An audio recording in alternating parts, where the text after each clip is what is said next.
Tim, what are two key metrics law firms should be measuring in their intake departments?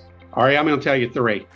The first one is they should be measuring the number of leads that they're getting and from what source they're getting those leads.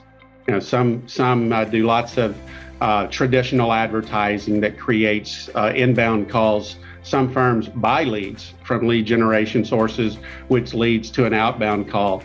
But measuring the number of leads and from what sources is the first metric. The second metric is, of those leads, how many of those actually meet our firm qualifications to be a case?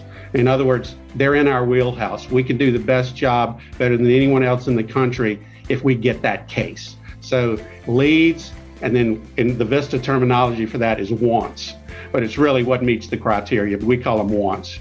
And then how many of those wants do we actually convert to signups?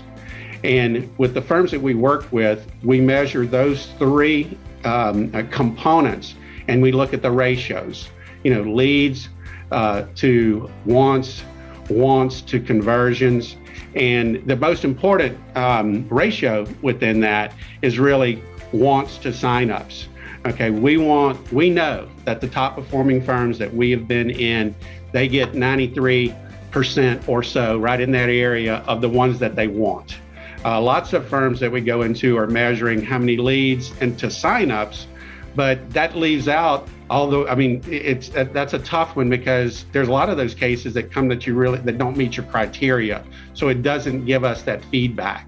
So we're able to utilize that measurement and really judge and critique, if you will, your intake department. How's that working by looking at those numbers and looking at it by individual intake person, if that's who does it, or in some cases paralegals do that, in some cases lawyers do it. It depends on the firm's systems, but those are the metrics.